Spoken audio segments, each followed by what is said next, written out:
My name is Angelique. I just graduated from college and I'm starting my new job, I told my best friend, whom I've known since kindergarten.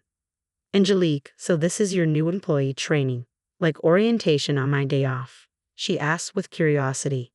We went to the same college but chose different majors, she continued. I went on to grad school, so I'm curious about your life as a working adult. You won't believe it. We start with a morning run every day, I said. It's part of building our stamina. Wait, really? Everyone has to do that. She seemed surprised, getting a taste of the challenges of working life. Well, unless there's a reason, everyone up to their second year participates. Those with 3 years or more are exempt. But I think about half the company still joins in. The rest do things like crosswords or brain exercises. Wow, that's interesting. I definitely skipped the exercise part, she chuckled in her own way. Our company motto is pretty unique. Always be healthy, work hard, play hard, and live a long, active life. So for the first 30 minutes after starting work, we have time for physical and mental exercises. That's really interesting. Not that I'm a working adult yet to comment. It's like being part of a club or school group, interacting with people of all ages and departments. It's fun. I really like the company I've joined. But hey, you seem tired. You're quite observant, I replied, surprised by my best friend's keen eye. Overall, the atmosphere here is good, but there's one huge obstacle. A supremely arrogant individual stands in my way.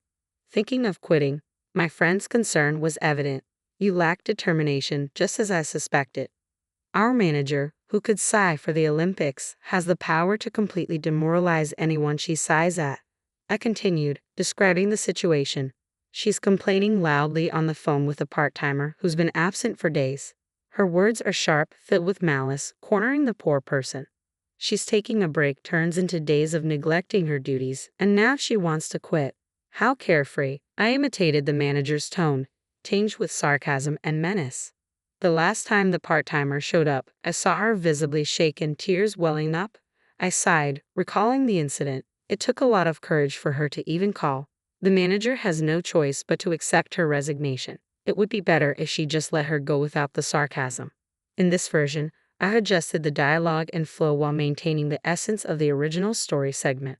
Let me know if there's anything else you'd like to refine or expand upon. It's been a month since I joined the company. The first week was spent familiarizing myself with all the departments. Surprisingly, I've already encountered similar situations twice in the past 3 weeks. It's frustrating. She barely pulls her weight and ends up dragging everyone else down. I'm just pointing out the obvious, sighed the manager, known colloquially as the Empress around the office, her brow furrowed deeply. Replacing her will be a hassle. It's only fair she prepares a smooth handover before leaving, isn't it? Tension rippled through the room as the manager sought agreement. Everyone busied themselves with work, nodding without meeting her eyes. But it seems you have something on your mind. Well, as I thought about the part-timer's face, I found myself under the Empress's scrutinizing gaze. Let me ask you, you receive a salary, don't you think you should take responsibility for your work?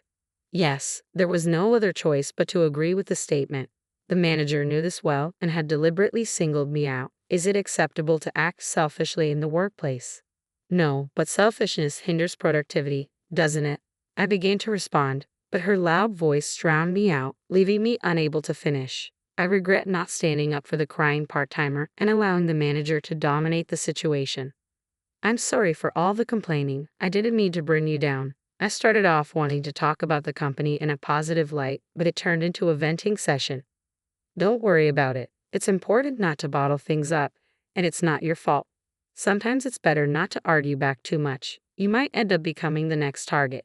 Dealing with a manager who mixes power and authority can be tough, right? Just be careful not to get on her bad side. Thanks for sharing. Expressing my gratitude to my best friend, I finally broached the main topic about our upcoming trip. I think I can cover the costs with my savings from college part-time jobs and my first paycheck. I'm planning to take my grandparents to that resort you mentioned before. Do you think they'll enjoy it? This was the crux of what I wanted to discuss. My friend was knowledgeable about travel, having explored extensively with her family. Absolutely, it's a place that even my very picky grandmother loved. My friend smiled in approval. That's great to hear. I really want to make it a special memory for them. Planning the trip with my grandparents meant a lot to me. They had raised me after my parents passed away when I was young. I wanted to repay their love and support, so I had been saving diligently since my college days. Treating them to a relaxing stay at a luxury. With your savings and first paycheck, your grandparents will definitely be thrilled. Seeing my friend smile, I felt a sense of relief. However, it was Friday afternoon, the day before our trip. I was summoned by the manager to her desk. Classify these documents by category and analyze them. They need to be ready for use at the beginning of next week, she instructed, sporting unusually bright lipstick and a self-satisfied smile. Wait, analyze all of these by the end of today, I exclaimed in surprise as I confronted a stack of thick binders, each one hefty and disorganized. Sorting and categorizing alone would likely consume an entire day, let alone analyzing their contents. With an air of triumph, the manager replied, I'm glad you understand. Lately, there have been issues with following instructions. Faced with unjust accusations, I chose to push back. I understand, but it's already Friday afternoon, and there's barely 2 hours left in the day. It's simply not feasible to complete this by Monday. I tried to maintain composure. Ever since our part-time colleague left, it seemed the manager had targeted me, escalating her harassment, excluding me from crucial communications, issuing incorrect directives, then blaming me for misunderstandings. Now, she burdened me with an overwhelming workload just before my long-awaited vacation. My objections seemed to fall on deaf ears. You'll need these ready for Monday. If necessary, you can work over the weekend. And remember, these documents are confidential, so they must stay here. Please, just a moment, I began, but the manager interjected. I have a meeting to attend. I'll be leaving directly from here today, and departed, leaving the stack of documents on her desk. The following day was meticulously planned. Under the expansive sky of our journey, I found myself stifling yawn after yawn with my grandparents. Are you sure you're okay, staying up all night and then heading straight into a trip? Maybe we should have postponed. I'm fine, really. I've been looking forward to this day for so long. Despite having informed them beforehand, my grandparents seemed concerned, anxious that I had stayed up all night before our departure. No, this won't do. This trip is special. I want it to be enjoyable for everyone. I reassured them with a smile. Look at this view, it's breathtaking. The sea is so beautiful. Don't worry about me. I worked hard so I could enjoy delicious food, relax in the hot springs, and sleep in a comfortable bed. My silly antics finally brought a smile to my grandparents' faces as they began to appreciate the scenery with relief. But amidst all the enjoyment, a nightmare awaited me. Did you finish the task I assigned you? You didn't quit, did you? As I strolled alone in the inn after checking in, a familiar voice startled me. Manager, of all places, why here? Seemingly reading my mind, the manager snorted and left. I disrupted your weekend to teach you a lesson. I didn't expect you to ignore my instructions. The manager's words hung over me like a curse, and I felt a wave of dizziness wash over me. So you deliberately gave me an impossible task just as I was starting my vacation. The thought of work intentionally disrupting my time off ignited a surge of anger within me. But how did you even know about my plans? I knew, the manager remarked. You were chatting during break time. Where are you headed? When's your trip? Oh, I'm so envious. You were basking in all the praise. It was quite amusing. Eavesdropping. You were the one talking loudly. Realizing my casual conversations with colleagues were being monitored, I felt a chill. And besides, I'm surprised. This inn seems too upscale for you. Pardon. Confused, I tilted my head, and the manager continued dismissively. You just don't get it. It's unsightly to see common folk wandering around. Look, there's a dilapidated inn next door that suits your type better. I don't understand your meaning. You might find me unsightly, but the rest sounds like insults and harassment, doesn't it? Just as my frustration peaked, a supportive voice cut in. Is that what this is about? It came from behind me. Grandpa and Grandma, too. My grandparents, whom I thought were enjoying tea in the room, stood behind me. Judging by their expressions, they had heard most of my exchange with the manager. Mrs. I began to explain, but my grandfather intervened, addressing the manager. Nice to meet you. I'm Angelique's grandfather and have been her guardian for many years. To simplify, I'm the honorary chairman of the trading company that recently discussed a deal with your firm. The manager's face paled. The honorary chairman, but your name doesn't match this employee's. Yes, Angelique uses her maternal surname. Otherwise, she might be treated differently due to her family's reputation in another prominent company. I wouldn't want my granddaughter to face undue challenges at her workplace. I'm terribly sorry. I had no idea. The manager's complexion grew even more pale. Do you believe ignorance justifies rudeness? What? Oh no. The manager, sweating profusely and visibly shaken, stood frozen before my composed grandfather. I regret to inform you that I must relay a message to your company's CEO. I have no interest in conducting business with a company overseen by a manager of your demeanor. Please wait. Despite the manager's pleading, my grandfather continued calmly. My granddaughter joined a company with a noble motto: stay healthy, work hard, play hard, and live a long life. I understand that quirky managers are sometimes necessary for a company's growth, but your conduct is detrimental. If you disagree with my assessment, feel free to ignore it or spread rumors, my grandfather stated firmly, recording the encounter with his camera. Let's see whose side the world takes. True to his word, my grandfather departed, leaving the manager trembling. Throughout our trip, I had been capturing moments with my grandparents using my camera, inadvertently recording the entire confrontation. The manager attempted to appeal to my grandfather, but he bluntly stated, "It's too late now," and walked away, leaving the manager visibly shaken. Wait a moment, can't you do something to assist? After my grandfather coldly dismissed her, the manager surprisingly turned to me for help. I declined. You've always insisted there's nothing a newcomer like me can contribute, I retorted, echoing the sarcasm she had directed at me just days before. Managing to suppress my frustration, I even managed a faint smile. Maybe I should consider a career in acting, I mused inwardly. Then, at the beginning of the work week, an incident involving the manager unfolded. The executive who led our company's running club stood resolutely in our department from early morning. Our company ethos promotes a healthy balance of work and leisure, supporting long and prosperous lives. We encourage diligence, but not at the expense of our employees' physical and mental well-being. The managing director's voice resonated across the office floor. Excuse me. Clearly caught off guard by this morning ambush, the manager began to inquire, her fists clenched in a futile attempt to maintain composure, but the executive intervened. Here are the time cards from last Friday through today. 5 employees worked through Friday into Saturday morning. 3 came in on their days off over the weekend. And this morning, Angelique arrived early. As the manager became increasingly flustered, the records were presented to her. What does this mean? Prompted by the managing director, I stepped forward to clarify.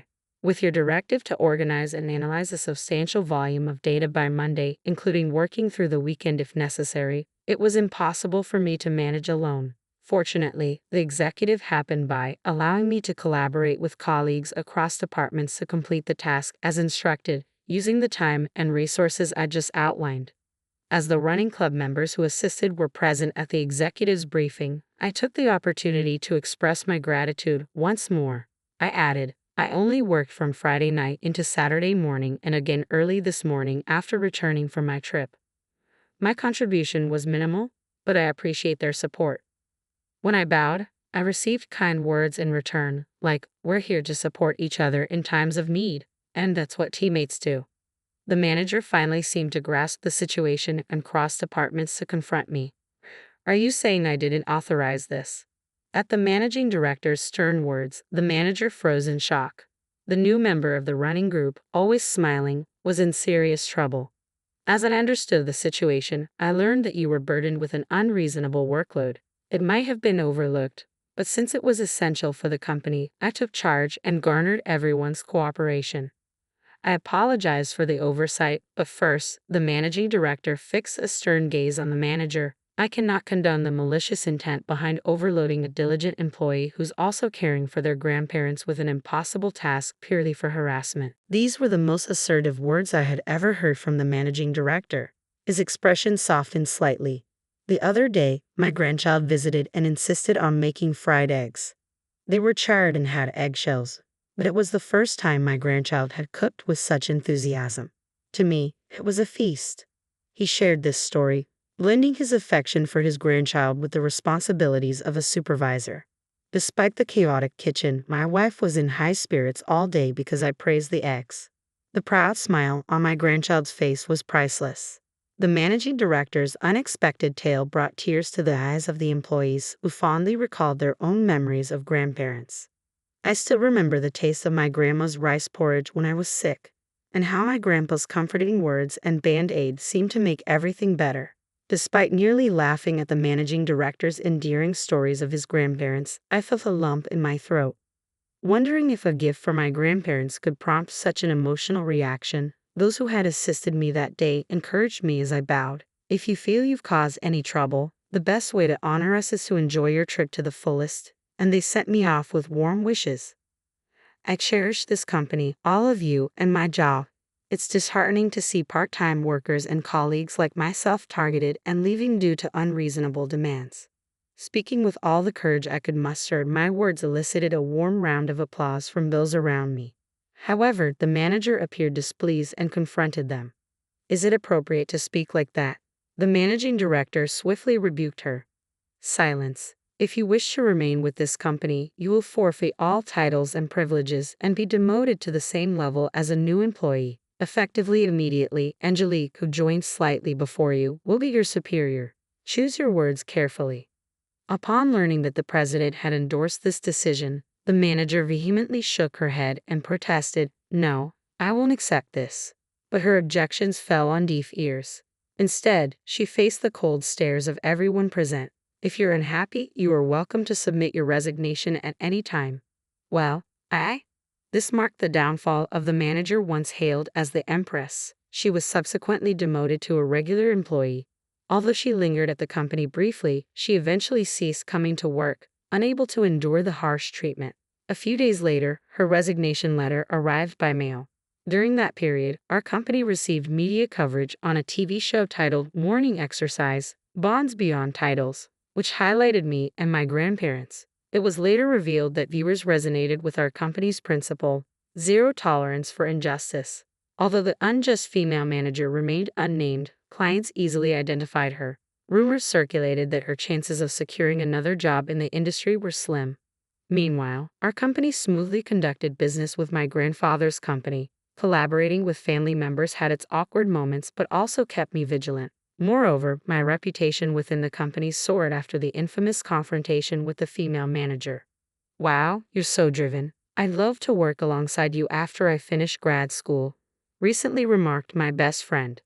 "I hope that happens too. I've started saving again because I want to travel worry-free with my grandparents. It'll take time, saving little by little, but hang in there, Grandma and Grandpa. I'm committed to cherishing every moment from now on."